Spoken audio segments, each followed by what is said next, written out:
as you see here, I have a multitude of sticky notes to remind me that at 6 o'clock I got to register for classes. So today is the big day where I finally register for my classes at the University of Seoul.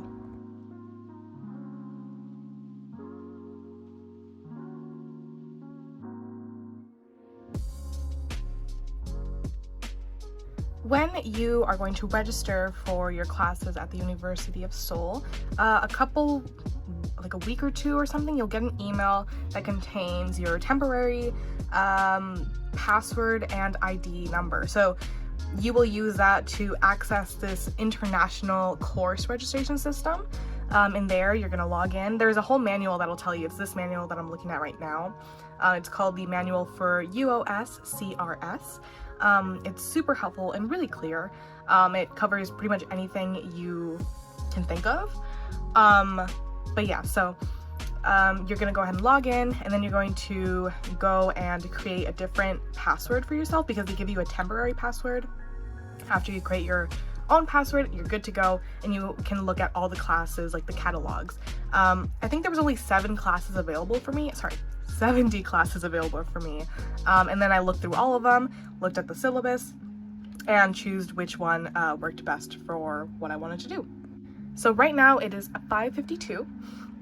My class registration time is at 6 o'clock, so I have 8 more minutes, and I'm very anxious to get into at least two classes I really need to get into, or else I'm a goner.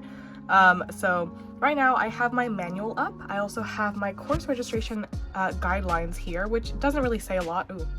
Doesn't really say a lot, but you know, it's something I'm having here, but mostly the manual that I really need. And then in addition to that, I have in my journal, excuse the really cheesy, obnoxious decorating, but I did a whole page of what I was interested in. So in green is my ideal course selection. Pink is like my plan B. So we're gonna try to aim to get those classes. Hopefully we get all of them. I'm just asking for artificial intelligence. At least that's the main one, because I think there's not a lot of people who can get into it, but it looks, I really need to get into it, so yeah. Aside from that, I have my password and ID written down on the side for me, so I can quickly type it in. And below this screen, I have the UOS course registration system up and ready to go, so I can quickly put in my ID, my password, log in, and start registering for classes. When I was writing down my classes, I did a quick little just bullet point thing, so options for computer science, as well as my other option down here. I did options for certain general education classes and over here as well, and that's how I listed them down. When you're looking for your classes on the course registration, you can either look it up by the title, the class number, or the section. I'm gonna go with the class number because it's just easier than typing out the whole thing. So that's what I'm aiming for. And let's see how easy it goes. I know the page for me is a little glitchy. I couldn't look at the syllabus without having to turn my laptop into a tablet, because it has that option. I can flip it over. And then I had to manually push it, the weird chart into the section for the syllabus. I couldn't do it with my mouse for some weird reason. It just didn't have the little scroll bar on the bottom, so I can scroll left or right. It's only up and down for me. And even then it cuts off some classes. So I don't know if that's just something on their website, but for me it was just a little glitchy, but I managed to get through it. Okay, so that was low-key kind of stressful. As you see, I have my computer on its side. This is what I mean by it turns itself into a tablet. I'm going to show you what it looks like when I turn it to a normal format. So as you see here, I can't scroll down here. There's no scroll bar like this or a scroll bar like that I can scroll down through here. I can only scroll through my timetable. But okay, I thankfully got all the classes that I wanted, which is hooray, awesome. So I'm gonna go ahead and go through how I did it in case you wanted to just see someone who did it in real time. So I went straight to my course registration, right? I went there, and then it first appeared as nothing. You're gonna go ahead and type in course number, section, or course name. I did course number, and then I pressed search.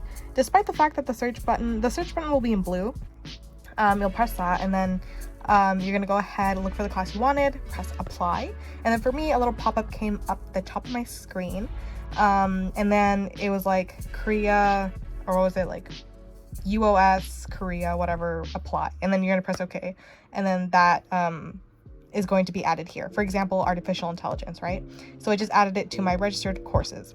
As you add more classes, the information over here is going to change. So right now I have 4 registered classes, 12 credits. Each class is about 3 credits because they are 3 hours long.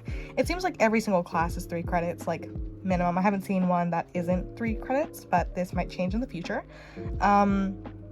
And so yeah, this will constantly be updated. If you are someone who has FAFSA, from what I heard, FAFSA offers you financial aid based on a certain maximum of units throughout your college, degree, right?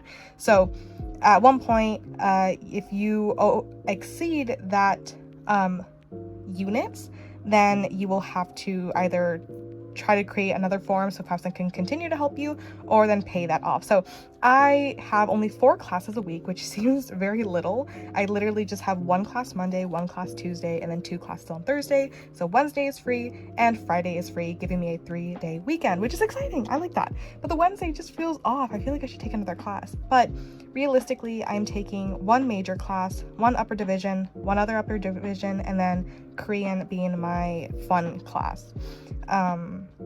So yeah, I don't want to risk taking any more fun classes because since I'm approaching my senior year as a college student, I don't really want to have FAFSA yell at me and be like, actually, you ran out of courses because you took other classes that aren't relating to your degree. So I'm keeping it safe and keeping it to 4 classes, and I'm basically progressing in my degree regardless. The only other class I was kind of interested in taking was this one that was, I think, Korean pronunciation and application, which essentially helps you with your pronunciation in Korean, since Korean, like on the contrary to, for example, Japanese, Korean's a little harder to pronounce. Yeah, so I was going to do that, but then I thought maybe it's for a little bit advanced. I don't know, because that would mean I do know Korean and I'm barely just starting Korean by like the beginning, even though I have practiced a little bit, but like classes wise, I'm in the first level. So I decided not to take it. But okay, anyways, so every time you add your classes, it's gonna, for example, appear as artificial intelligence, right? And it's gonna show you all the artificial intelligence like courses or the numbers that you whatever information you put up here, it's gonna show you the options. You click apply, you get apply, and then it's gonna appear delete. You can delete them. If it gives you a pop-up saying like, oh, there was a system failure, I would super recommend, also, side note, that connects with this, please, like, if you aren't a Korean like native speaker or you can't read Korean, download Papago, Papago, I believe that's how you spell it. If not, I'll correct myself. It's an app that you can download, and if you take a picture of anything, it will directly translate it into English or whatever preferred language that you have. So for me, there was a pop-up and it was all in Korean, and I was like, what the heck? I'm trying to delete something and it's giving me a pop-up, and when I press OK, it doesn't delete it. What's going on? So I used Papago, and then it told me system failure, and I was like, what are you doing? What are you telling me? So all I did was kind of refresh this by just going to like class schedule and then back to course registration. And then it seems like it did delete the class I wanted to. It just like wasn't taking it out of my registered classes. It was just a weird glitch. So once I did come back, it wasn't there anymore. So if there's some like really long Korean like line that you can't understand when you're trying to delete, that's mostly something that could happen. But regardless, download Papago so you can read it. So alongside that, once you add your class and you want to add another one, you're going to see that this is faded. You cannot press search again. You can't just type something in and then search again. You have to reset it. This is going to disappear. I don't know why. It just disappears. It's like refreshing it. It's like, it's strange. I don't know. So once you reset this, you reset everything, but your classes are still there. It just doesn't appear anything here. You're going to search up for your next class, and then once you add another class, the first class you added will reappear alongside the new class, and it'll update your timetable. So that's going to happen every single time, but every time you do add a class, you will see like all your classes there.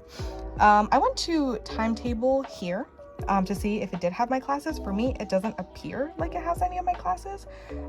So I think it just needs a moment to really load. But aside from that, once you apply and you have everything here, then that means these are the classes that you have. this is official.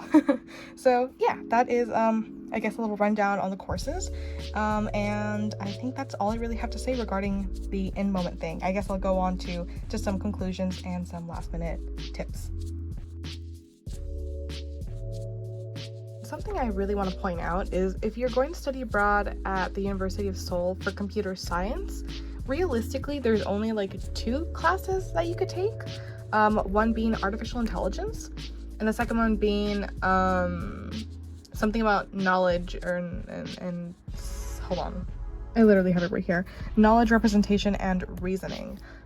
So those are the only 2 classes. This one seemed to be in the School of Artificial Intelligence. I looked at the course like description and I didn't really understand what we would be covering in that class, so I just kind of took the safe route and did artificial intelligence, since that is more straightforward and I do understand what that is, and that is a class that will equally benefit as something that I would have taken at my at my home university. So I'm doing artificial intelligence. Aside from that, there's really not much else. Sadly, I really wish there was. And there's like when you go to the University of Seoul's website, they have like certain examples of classes they do offer, and so I looked at the fall 2021 course catalog, but these are kind of like what they offered in the past, and I saw a couple other options, but yeah, it just didn't seem like those classes are not directly what's going to be given or offered for sure. It's not like promised, so I'm at least glad that artificial intelligence is promised, and this seems to be like a solid choice every semester for international students, since someone who did take this a couple years back at the University of Seoul as a computer science student at my home university took this class as well. So I don't know if it's the same professor or not, but they took it, and yeah. So yeah, for computer science there's not a lot of options. There's a lot for the School of Electrical and Computer Engineering. There's like electromagnetic fields, engineering mathematics 2, computerized data analysis and design of, I'm not sure what, it's kind of cut off there, and metallic materials, mechanical metallurgy or something. There's a lot more other ones for them. There's some English classes, a lot of writing classes, there's a lot of Korean classes, obviously, a lot of Korean history, Korean like mass media and pop culture. There is some economics classes and business classes as well. For computer science, it does seem it's quite very minimal amount of options that we do have. So yeah, that is one thing I did want to note. So I'm gonna go over there and I'm gonna satisfy 1 for my degree and 2 for my upper divisions that I do have to take regardless. But yeah, it does seem like I'm taking very little classes, but at the end of the day I'm studying abroad and I am progressing in my degree and my graduation. Yeah, so we'll see how that goes, and hopefully I don't regret it too much. But at the end of the day, this is an experience, and I'm just excited to take some classes that will help me graduate and have a good time.